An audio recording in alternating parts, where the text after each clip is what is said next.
네, 안녕하십니까. 삼성 SDS 첼로 스퀘어 사업팀의 서돈석이라고 합니다. 반갑습니다. 네, 오늘 그 여러 중소 중견기업 대표님들이랑 관계자 여러분들 모시고 이렇게 발표 진행하게 돼서 영광이고요. 네. 네. 그리고 지금 점심 드시고 약간 나른나른하실 것 같은데 좀 졸리시지 않도록 제가 좀 열심히 발표를 한번 해보도록 하겠습니다. 오늘 제가 물류기술의 현재와 미래라는 주제로 발표를 하게 되었는데요. 본 발표는 지지난주에 킨텍스에서 국제물류산업대전이 있었습니다. 그때 이제 디지털 물류시대 2025년 물류 예측이라는 발표가 있었는데 그 강연 내용을 기반으로 해서 좀 더 각색해서 오늘 발표를 좀 준비하게 되었고요. 저도 얼마 전에 아마존 강연을 들으러 간 적이 있었거든요. 근데 거기서 임팩트 있는 아마존의 슬로건 하나를 듣게 됐습니다. 그 내용이 혁신은 미래의 리스크를 낮춥니다 라는 워딩이었고요. 글로벌 공급망의 디지털 전환 및 혁신 기술을 통해 가지고 모든 것을 데이터 기반으로 의사결정을 하고 시스템 중심적으로 사고를 하고 공급망 컨트롤 및 글로벌 가시성과 트래킹을 고도화해서 리스크를 사전에 해칭할 수 있다는 것이 아마존의 핵심 전략이었습니다. 저희 삼성 SDS도 약간 이런 시스템 중심적인 접근법과 데이터 기반 의사결정 그리고 SCM상의 리스크를 최소화하기 위해서 물류기술의 혁신을 적용하고 이것을 가장 큰 고객의 밸류로 지금 생각을 하고 있습니다. 이런 IT 기술의 혁신을 통해서 미래에 발생할 수 있는 각종 글로벌 공급망의 이슈와 리스크들을 최소화하는 방향으로 변화하고자 합니다. 네, 일반적인 크로스보더 물류의 오버뷰이고요. 전체적인 흐름을 나타내는 그림인데요. 일단은 뭐 다들 잘 아시겠지만 화주사 공장에서 물량이 출하가 돼가지고 화물이 집하되면 뭐 내륙 운송을 하고 필요한 경우 창고에 들어가서 통관하고 그다음에 국제 운송을 해서 도착지 국가에 내리면 창고에 재고 보관을 하던가 아니면은 최종 라스트 마일 딜리버리를 이렇게 진행하게 되는 일반적인 그림인데요. 근데 아시다시피 우리 현실은 이렇게 좀 평온하지 않습니다. 공급망상의 위험 요소가 너무 많기 때문인데요. 네, 이렇게요. 아까 똑같은 그림인데 리스크를 제가 좀 표현을 해봤어요. 우리 지지난주까지 무슨 일이 있었죠? 네, 화물연대 파업이 있었죠. 저도 이것 때문에 물류 운영을 지금 현재 하고 있는데 그 엄청나게 고생을 했었어요. 미리 고객사분들과 협의해가지고 선작업도 다 해놓고 월말로 부킹도 다 바꿔놓고 스페이스도 다 잡아놨는데 이제 파업이 언제 끝날지 모르기 때문에 고객분들이 엄청 성화가 이만저만이 아니었습니다. 그래서 철송도 태워보고, 그때 350만 원 주고 용차도 잡아보고, 그다음에 군용 그 위탁 차량도 확보해서 어떻게든 돌려보려고 했는데 좀 역부족이었고요. 사실 이제 안전운임 일몰제가 아직 폐지가 된 건 아니기 때문에 국회 법안 상정에서 처리도 돼야 되고요. 그리고 컨테이너와 시멘트 외에 모든 화종에 그 안전운임제를 적용해달라고 지금 화물연대 측에서 요청하고 있기 때문에 제 생각에는 올해 연말까지도 이 문제가 계속 불거질 것 같습니다. 그리고 올해 1월 27일에 중대재해처벌법이 발효가 됐습니다. 그래서 오늘 국내에 있는 모든 창고나 그다음에 내륙 운송들과 관련된 안전관리 기준의 강화 그리고 현장 관리자의 책임 있는 위험 관리가 가장 중요한 현안으로 떠올랐고요. 그다음에 물론 안전관리가 어떤 산업에서든 가장 중요한 것은 맞습니다. 근데 다만 물류 운영함에 있어서 안전관리 체계의 강화는 리드 타임이 필연적으로 증가하게 되고 비용 또한 같이 수반되게 된다는 것 여러분들 다 알고 계실 겁니다. 통관 관련해서도 정말 다양한 이슈들이 있죠. 잘못된 서류를 받거나 아니면 신고를 늦게 하거나 누락하거나 뭐 이런 일들이 있는데 저희 같은 이제 물류사들도 이런 법규 준수도의 감점을 받을 수 있기 때문에 AU에도 영향을 받을 수 있습니다. 국제운송은 제일 심각하죠. 팬데믹과 함께 발생한 글로벌 물류 대란이 운임 상승뿐만 아니라 선복 부족, 컨테이너나 샤시 같은 장비 부족, 항만 적체, 터미널 적체, 운송기사 부족, 공컨테이너 백홀 문제까지 엄청난 이슈들을 지금 초래한 상황이고요. 그다음에 불강력에 해당하는 사안들이 있습니다. 많죠. 지금 2월 말에 러시아가 우크라이나를 침공해서 그쪽 지역이 꽉 막혔고요. 그다음에 홍수, 지진, 화산 폭발 같은 자연재해도 있고 해상 선박에 사고가 나면 이제 공동훼손이 이루어지는 경우들이 있는데 그런 경우 이제 공동훼손 정산인도 선임해야 되고 적하보험을 가입하지 않은 경우에 굉장히 문제가 복잡해집니다. 그리고 지금 미 서부항만 노사협약 관련해서 현재 ILW하고 PMA하고 협상 중인데 바이든 대통령하고 미팅을 했어요. 그래서 공동 성명을 통해서 파업은 없을 거다라고 발표는 했습니다. 근데 이제 다만 화주분들이 항만 운영 차질에 대비하기 위해서 미 서안 말고 동안으로 이제 돌려서 동안 쪽 이제 사바나가 지금 역대급 적체를 맞이하고 있습니다. 그런 상황이고요. 창고 운영 뭐 마찬가지예요. 지금 이커머스 여러분들도 많이 쓰고 계실 텐데 직구, 역직구 다 많이 하시는데 이커머스 성장세와 함께 로컬 창고 공간이 부족해지고 FBA 마찬가지예요. 그다음에 반품 이슈들도 항상 존재를 하고 있고요. 운송 중에는 도난, 파손, 분실 같은 것들이 주로 이제 중남미 국가나 러시아 CIS나 이제 아프리카나 이런 지역에 종종 발생을 하고 있습니다. 네, 전반적인 글로벌 물류 환경이 이러한데요. 그럼 우리 화주 기업들이 생각하시는 SCM상의 페인 포인트 한번 살펴보도록 할게요. 네, 저희가 리서치한 내용을 토대로 좀 말씀을 드리면 저 좌측에 있는 부분부터 우선 글로벌 팬데믹에 따라서 원자재 및 노동력이 부족하게 됐고요. 생산 캐파의 활용과 대응성이 부족하고 그리고 계획 수립이 어려워지니까 SCM 전반에 걸쳐서 비효율이 발생하고 있습니다. 팬데믹에 따른 글로벌 물류 대란으로 해상운임, 항공운임, 특송운임, 내륙운임 할 것 없이 팬데믹 이전보다 물류비가 지금 몇 배나 상승한 상황이고요. 글로벌 유행이라고 좀 할 수 있는데 아까 오전 발표에도 얘기가 좀 나오긴 했지만 오토메이션 바람이 불어서 자동화 설비라든지 이런 설치에 대한 비용이 지속적으로 증가하고 있고요. 인력 부족난이 전 세계적으로 확산이 돼서 인건비도 엄청나게 상승을 하고 있는 상황입니다. 저희도 계속 사람을 뽑는데 사람이 뽑히지 않습니다. 너무 IT뿐만이 아니고 물류업계에도 사람이 없어서 지금 인력난이 심각한 상황이고요. 이런 시점에 이제 물류가 망가지면서 실시간 가시성 데이터가 망가지기 시작됐고요. C 인텔리전스라는 조사기관에 따르면 6월 기준으로 컨테이너 선사 운항 정시성이 34.4%입니다. 전월보다도 1.4% 또 하락했고요.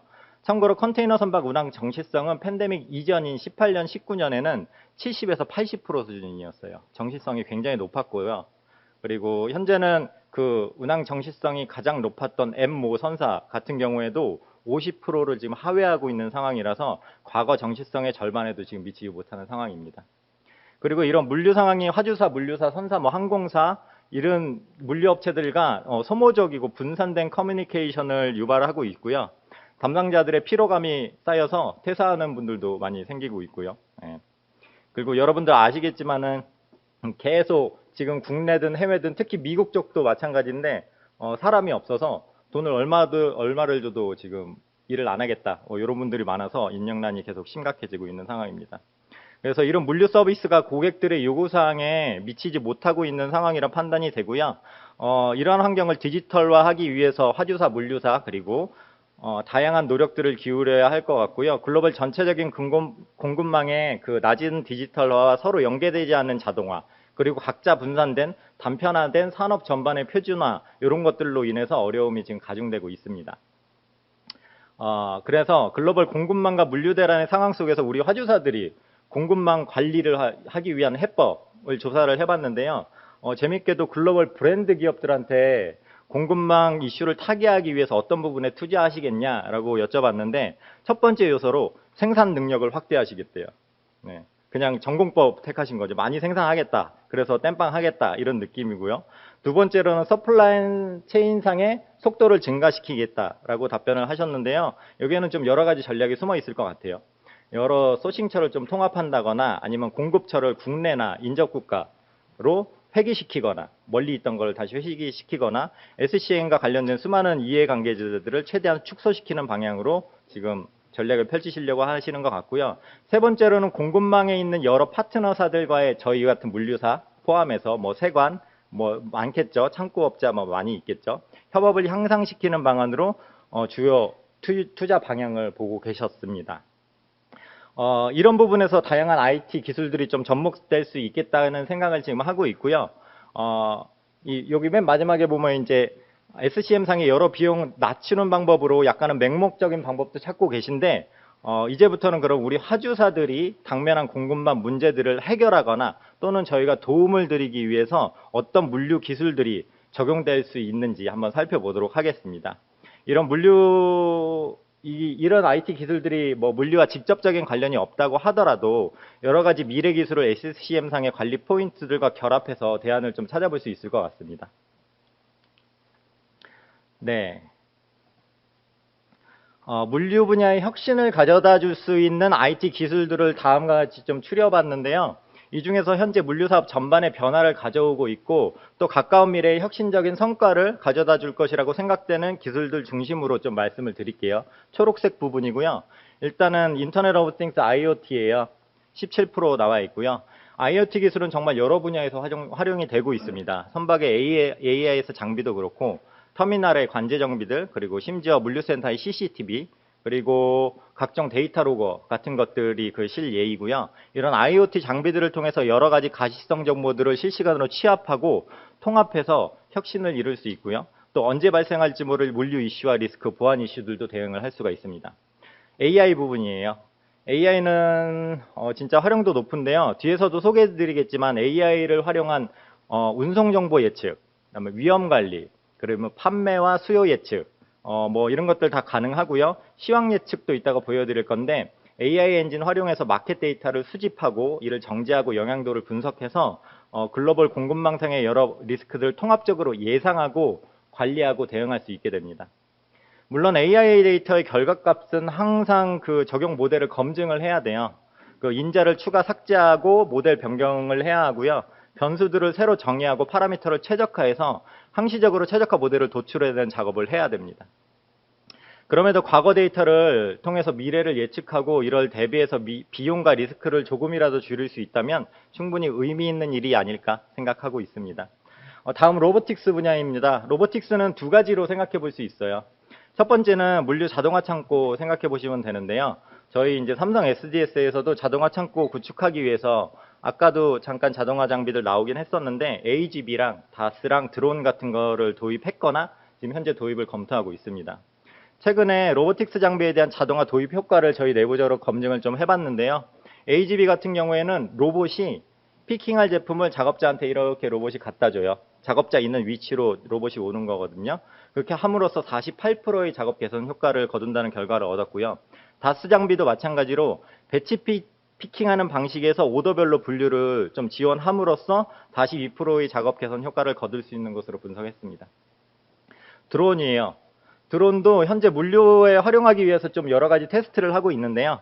드론이 자율 비행을 해서 엄청나게 아까 아마존 창고 엄청난 창고들이 나왔는데 그런 팔렛 4개 있는 팔렛의 위치를 파악해서 작업자한테 실시간으로 정보를 제공해 줌으로써 약 88%의 자동화 장비 효과가 있는 것으로 확인하였습니다.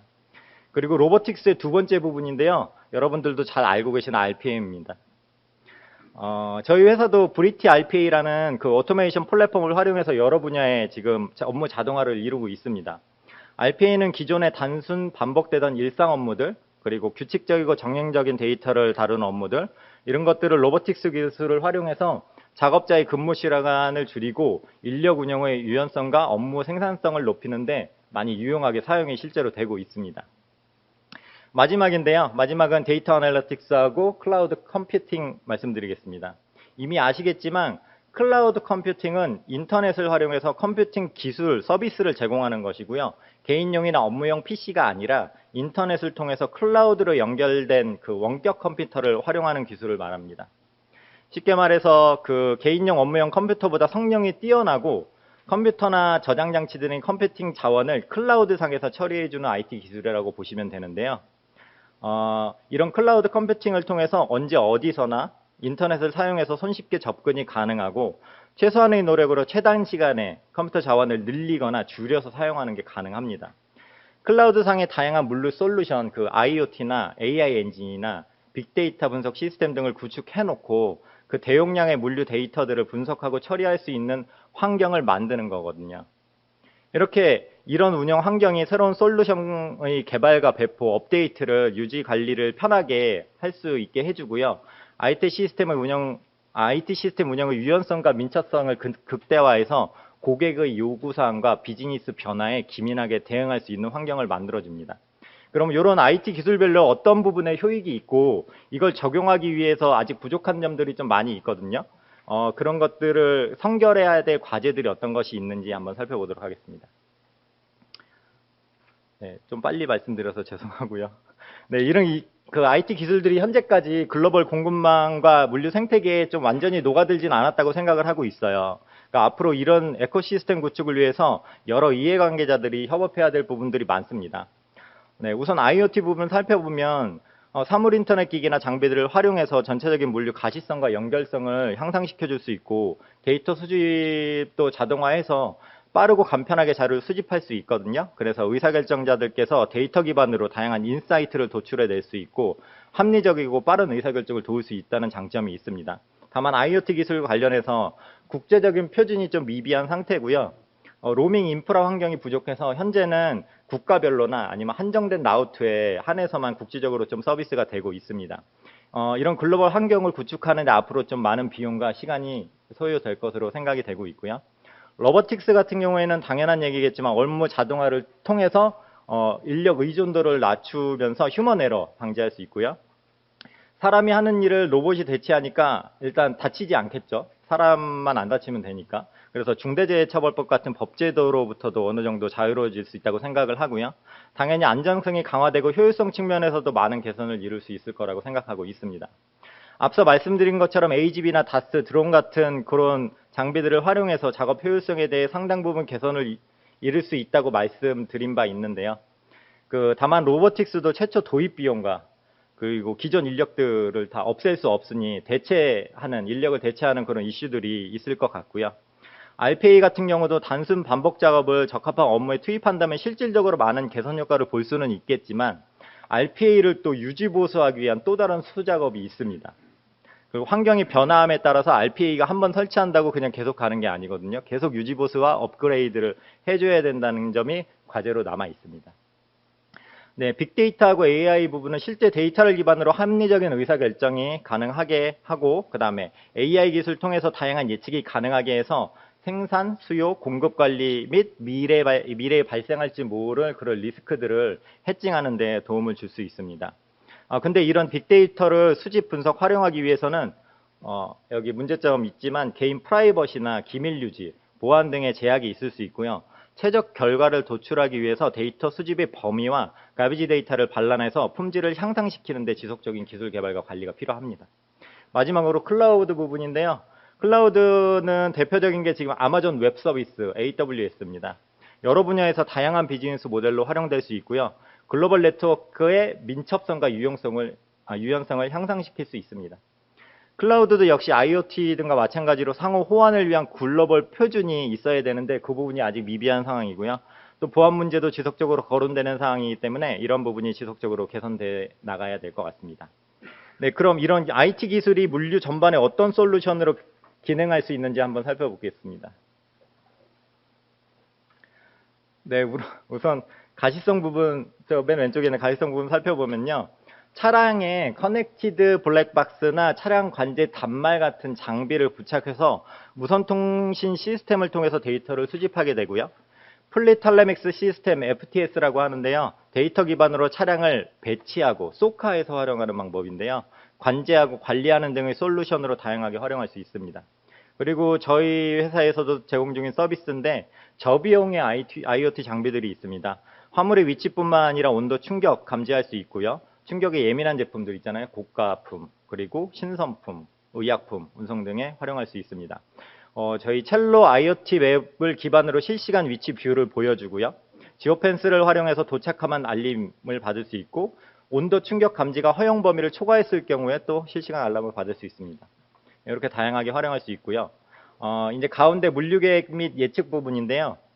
큰 카테고리로는 물류 네트워크 최적화, 그 다음에 운송 라우트 최적화, 그 다음에 적재 최적화 이렇게 3개 정도로 구분할 수 있겠고요. 일단 요거를 통해서 자원의 효율적인 배치와 그 다음에 리드타임 단축, 비용의 절감을 실현할 수 있습니다. 여러 가지 물류 이상 상황에도 빠르게 대처하고 최적 대안을 도출해낼 수 있을 것 같습니다. AI와 데이터 어널리틱스 부분은 미래에 발생할 수 있는 수요와 판매 등을 예측해서 계획적인 생산과 공급을 가능하게 할 것으로 보고 있습니다. 네. 마지막으로 디지털 전환 부분인데요.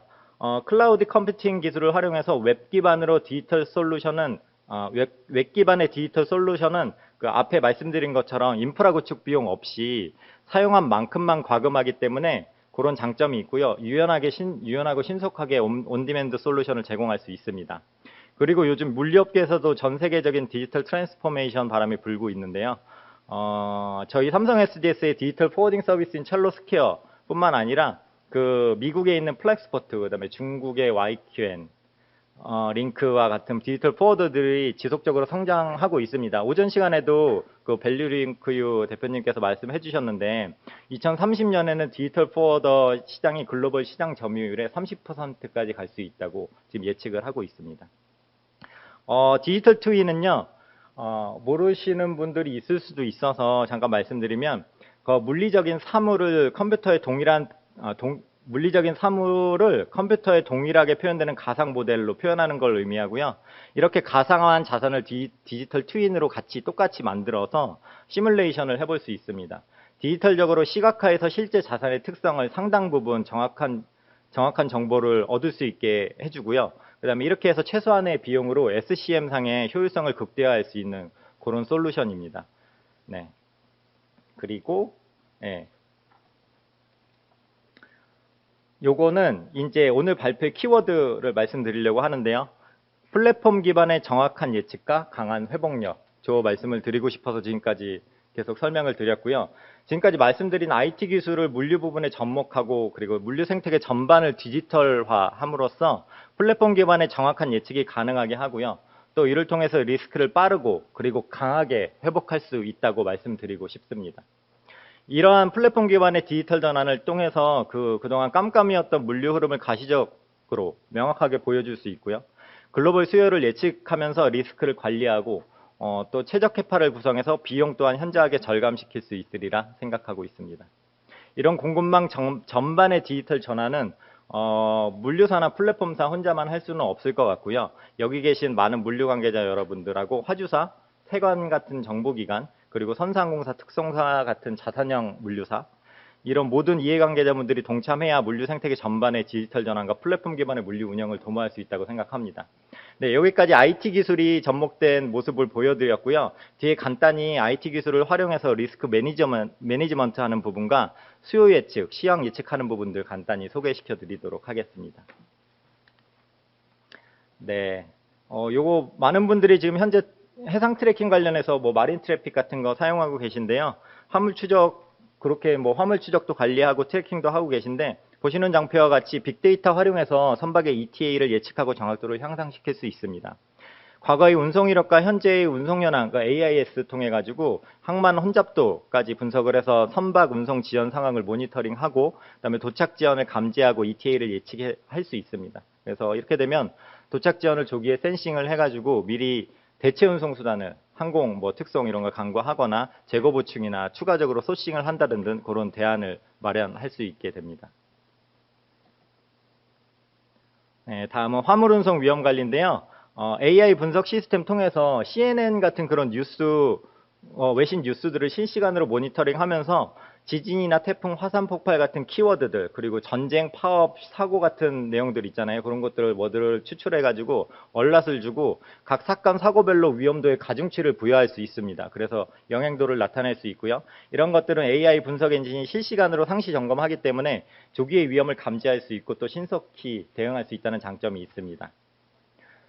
네, 요것은 저희 삼성 SDS 판교 캠퍼스에 있는 GCC 글로벌 컨트롤 센터인데요. 와보신 분들도 아마 있으실 텐데 전 세계 36개국에 있는 SDS 현지 법인과 53개의 거점, 그러니까 230개의 사이트에서 물류 이상 상황을 모니터링하고 실시간으로 데이터를 공유합니다. 이런 관제센터를 통해서 일의 상황을 즉시 공유받을 수 있는 지금 체계를 구축해 두었습니다. 네, 다음은 저희 화주사분들한테 효익이 있을 수 있는데요. 수요 예측 부분입니다. 저희 브라이틱스 AI라는 분석 엔진을 통해서 데이터 수집 부분부터 활용까지 전 과정의 엔드투엔드 서비스가 가능하게 되는 솔루션이고요. 그다음에 이를 통해서 다양한 데이터 수집 환경에서 고속으로 데이터를 수집할 수 있게 되고요. 과거의 패턴을 분석해서 계절성이나 트렌드를 감안해가지고 수요 예측의 정확성을 상당 부분 개선할 수 있습니다. 네, 요거 이제 보너스 장표인데요. 저희 삼성 SDS가 브라이틱스 AI 예측 모델을 기반으로 해서 제공하는 시황 예측 자료입니다. 그 인자관계 간의 인과관계를 기반으로 해서 와디프 시뮬레이션 도구를 활용해서 시스템 다이내믹스라는 걸 돌리고요. 그다음에 딥러닝 기술을 활용해서 해상 항공 시황을 예측한 그런 자료입니다. 우선 해상 시황 전망을 SCFI 지수로 나타낸 거거든요. 현재 6월 기준으로 예측한 모델이고요. 매월 데이터 정제 및 예측 모델 그 인자 분석을 통해 가지고 예측치가 좀 달라질 수 있다는 점은 양지해 주시면 좋을 것 같습니다. 본 예측을 위해 활용되는 인자들이 좀 궁금하실 수 있는데요. 기존의 SCFI 지수하고 PMI 전망, 그다음에 선봉량 전망, 그다음에 신조선 인도량, 그리고 폐선량, 유휴 선봉량, 네, 그런 것들을 반영을 하고 있고요. 선박 정시성 및 대기 선박 현황, 그런 팩터들까지 반영돼서 이런 미래 전망이 나옵니다. 지금 현재 24년 10월까지 예측을 해놨고요. 한번 볼까요? 지난 21년 10월경에 피크를 찍은 지수, SCFI 지수가 현재 22년 6월까지 지금 보합세로 유지가 되고 있고요.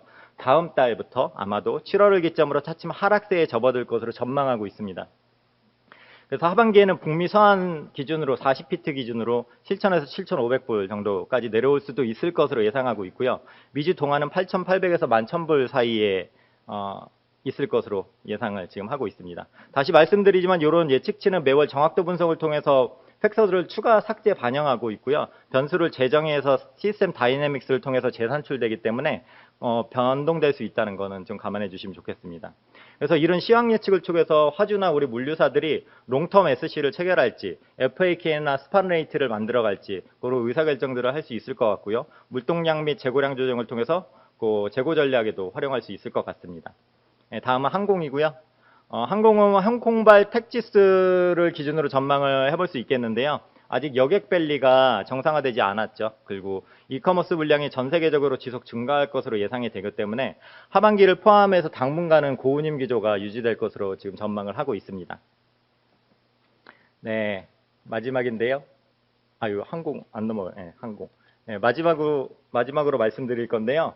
저희 삼성 SDS는 중소 물류사들과 지금 협업을 통해서 첼로스퀘어라는 물류 플랫폼의 물류 협력사들의 물류 상품, 그리고 트러킹이라든지 LCL이라든지 위험물이나 특수화물 같은 서비스 등등을 제공할 수 있도록 디지털 포워딩 서비스를 구성해 두었습니다. 이미 플랫폼을 보유하고 있는 중소 물류사분들도 있는데요. 그런 분들은 API 연결을 통해서 공동 상품을 개발하고 물류 서비스 제공 범위를 확대해 나가고 있습니다. 또 저희 물류 실행사들을 대상으로 디지털화 교육을 지금 지원할 예정인데요. 한 8월 정도부터 지원할 예정이고요. 앞에 소개드린 RPA나 데이터 분석 등을 교육을 해드리고 중소협력사분들의 업무 생산성 향상과 디지털 전환 기회들을 제공할 예정입니다. 네, 지금까지 그 물류기술의 현재와 미래라는 주제로 발표를 드렸는데요. 점점 더 세상이 좀 빠르게 변하고 있는 것 같아서 이런 물류 디지털 전환 또한 저희도 아직은 뒤처지지 않는가 하는 그런 불안감이 들기도 하고요. 사실 저는 IT 전문가나 개발자는 아니거든요. 2006년에 처음 물류 업계에 뛰어들어서 그때는 이제 스마트폰도 없었고 전화로 부킹하고 팩스로 서류 접수하고 이랬었는데요. 지금 15년 좀 더 지났는데 세상이 이렇게나 변했어요. 그래서 앞으로 25년이나 30년에 또 어떻게 변할지 예측하기도 어려운 상황입니다. 그래서 근데 우리나라는 지금 IT나 디지털 강국이라고 자타공인하고 있고 반도체나 K-팝처럼 그 세계 1등 산업을 만들어낼 수 있는 역량과 저력이 있다고 생각합니다. 그래서 여기 계신 물류 관계자 여러분들께서도 앞서 말씀드린 이런 여러 가지 IT 기술들을 활용하셔서 세계 1등 기업, 글로벌 선도 기업이 되셨으면 좋겠다는 바람을 말씀드리면서 발표 마치겠습니다. 감사합니다. 네, 감사합니다.